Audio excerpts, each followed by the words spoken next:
Halo, selamat datang di channel Recap Movie. Untuk kali ini kita akan membahas film yang berjudul Inang. Film ini disutradarai oleh Fajar Nugros dan dibintangi oleh Dimas Anggara sebagai Bergas dan Naysila sebagai Wulan. Oke, kalau begitu jangan berlama lagi, langsung aja ke filmnya. Film diawali dengan mewawancarai seorang pria parubaya yang menceritakan perihal keluarga Santoso yang memiliki kutukan kesialan terhadap anaknya. Lalu, Wulan menunjukkan hasil WC kepada pacarnya, memintanya agar bertanggung jawab. Akan tetapi pacarnya menolak dan menyarankannya untuk melakukan aborsi. Wulan mengingat kembali masa lalu kelam soal keluarganya yang tidak harmonis. Perihal ayahnya yang selalu melakukan kekerasan dalam rumah tangga, yang membuatnya merasa trauma. Lalu, Nita menyarankan untuk melakukan aborsi jika Wulan tidak siap dengan janin di perutnya. Keputusan Wulan ingin membesarkan kandungan membawanya ke grup online bernama Dukung Kehamilan yang mengaku sebagai sukarelawan pro kehidupan. Lalu, Wulan mendapatkan sebuah panggilan dari admin grup Dukung Kehamilan yang menanyakan akan janinnya ingin diaborsi atau disumbangkan kepada sebuah keluarga. Wulan memutuskan untuk menyumbangkan bayinya terhadap keluarga yang bernama Santoso. Hingga keesokan pagi pun mereka bertemu dan memperbincangkan akan adopsi yang akan mereka ambil terhadap bayi yang Wulan kandung. Keesokan paginya, Wulan dijemput untuk tinggal bersama keluarga Santoso hingga hari melahirkan. Sesampainya di rumah keluarga Santoso, Wulan sedikit cemas karena rumahnya berada di tengah hutan yang luas, jauh akan perumahan warga lain. Setelah mengantar Wulan ke kamarnya, lalu Ibu Eva menyuruhnya untuk mandi kembang. Kamu mandinya pakai air hangat ya, supaya badan kamu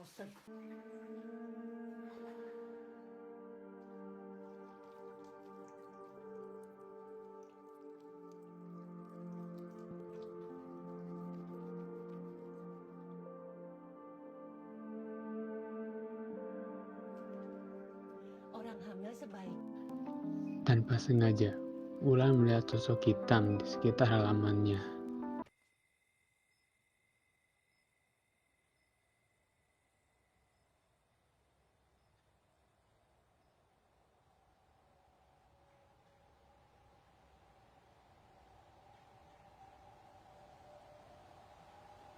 Wulan,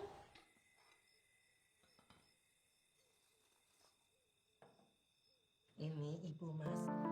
Ketika sedang di meja makan, lalu Wulan menanyakan, apakah ada tetangga sekitar sini? Lalu Ibu Eva menjawab, ada, palingan itu tetangga yang mengambil buah di halaman. Sudah biasa terjadi.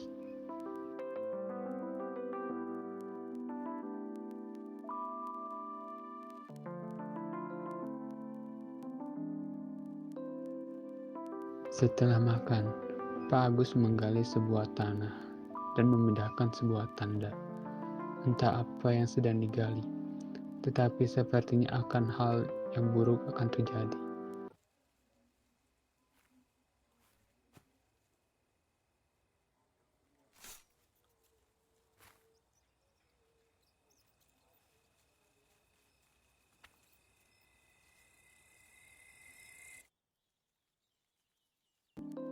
Setelah bangun pagi, lalu Wulan berjalan-jalan sekitaran halaman kebun.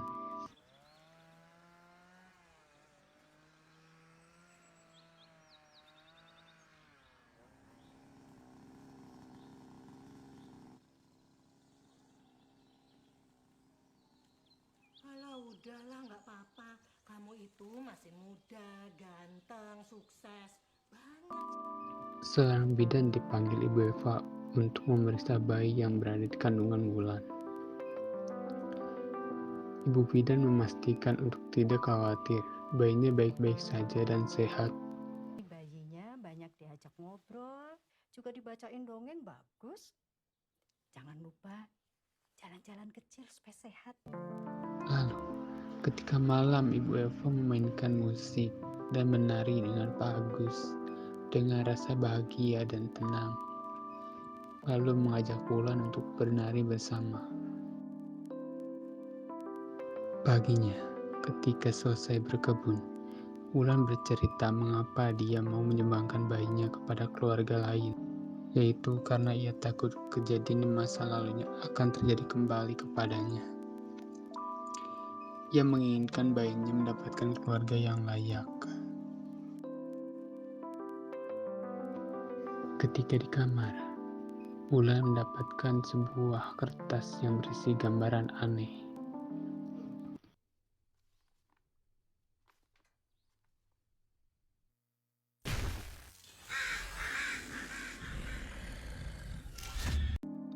Dan lalu, Wulan pun tertidur dan bermimpi terbangun di sebuah lapangan luas dengan sesosok makhluk yang berjalan menuju ke arahnya, seperti ingin mengambil bayinya.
Lalu, Pak Ageng memeriksa kondisi bayi di dalam kandungan Wulan menggunakan teknik tradisional dan juga mengucapkan suatu kalimat yang saya tidak paham. Setelah melakukan pengecekan kandungan, lalu Wulan dibuat tertidur dan kembali bermimpi aneh.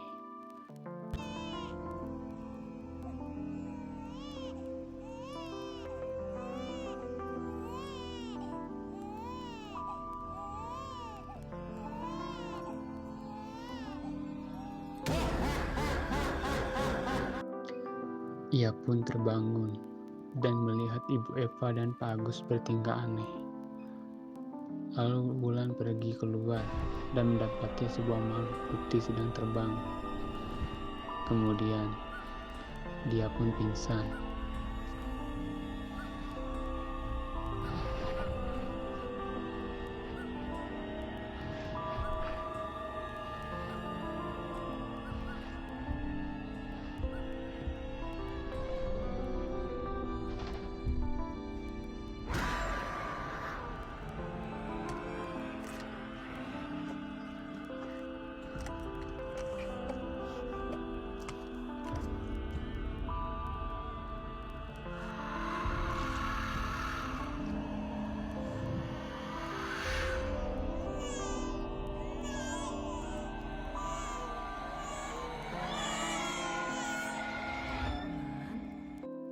Keesokan harinya, ketika Wulan dicek kembali oleh bidan, ia menanyakan perihal mimpi buruk setelah dicek kandungan oleh Pak Ageng. Tetapi bidan itu meyakinkan bahwa itu permintaan Ibu Eva yang masih erat dengan gaya zaman dahulu, mempercayakan kepada orang pintar.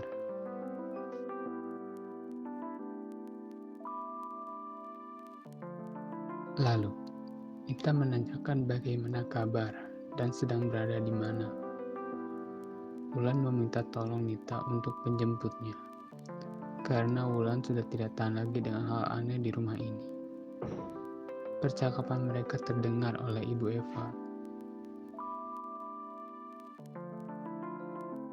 Dan tampaknya, Pak Agus sangat tidak senang dengan rencana Wulan untuk melarikan diri. Malamnya, Pak Agus mendatangi rumah Nita dengan berniat menghabisinya agar tidak merusak rencananya. Keesokan paginya, rumah Santoso kedatangan seorang pria, yaitu Bergas, anak dari Ibu Eva dan Pak Agus.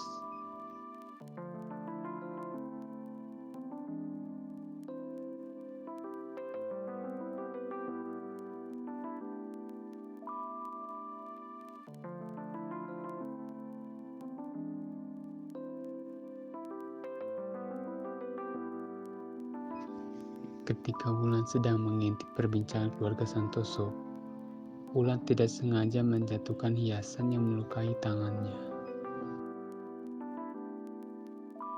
Wulan berniat pergi dari rumah ini secepat mungkin. Keesokan paginya, Wulan mencari uang dari keluarga Santoso, tetapi tidak menemukan sepeser pun.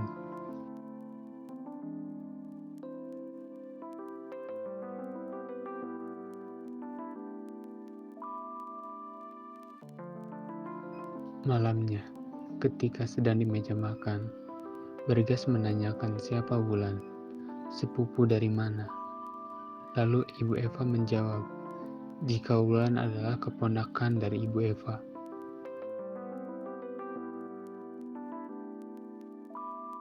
Ketika Wulan memasuki kamar Ibu Eva, ia terus mencari letak di mana uang disimpan untuk ongkos pergi dari rumah ini. Tetapi sayang, beberapa saat kemudian, Eva dan Bergas memasuki kamar dan hampir saja ketahuan.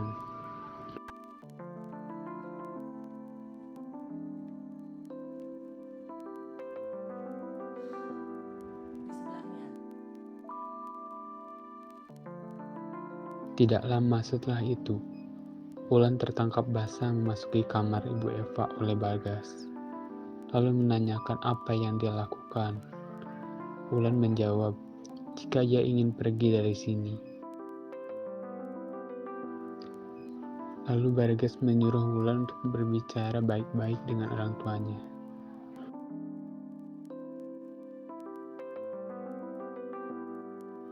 Ketika sudah berbicara, Ibu Eva meminta Wulan untuk tunggu di sini sampai lahiran. Wulan pun terhipnotis dan mengiyakan. Lalu Bergas menanyakan hal aneh apa yang dirasakan, karena Bergas pun selalu merasa aneh terhadap orang tuanya, seperti ada yang disembunyikan. Di malam hari, Bergas mencari sebuah buku asal-usul keluarganya. Mengapa ada banyak keanehan terjadi di keluarganya? Bergas mulai melihat foto album keluarganya dan mengingat semua kejadian aneh setiap 10 tahun.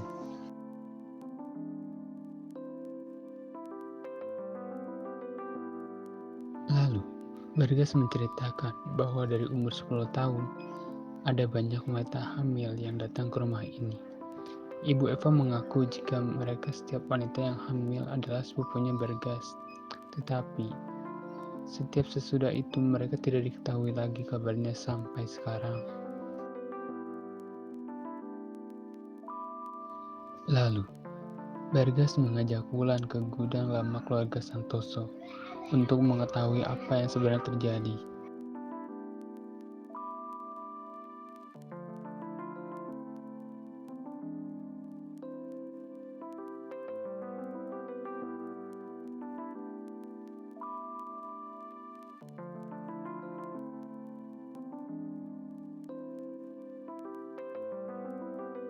Lalu, Bergas dan Wulan pun bersiap untuk pergi dari rumah ini menggunakan mobil.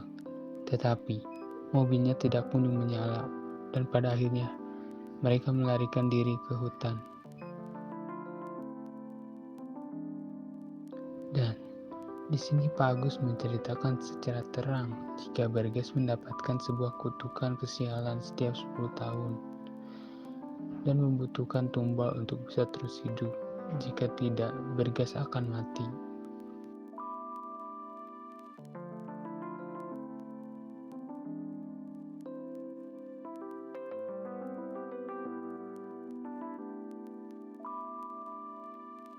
Tepat sebelum Wulan dijadikan tumbal, Berges keburu sampai dan mengagalkan ritual, lalu mengancam akan bunuh diri jika terus dilakukan. Kemudian Berges dan Wulan pergi dari rumah ini menuju kota. Ketika sedang berhenti, kesialan Berges ternyata kenyataan.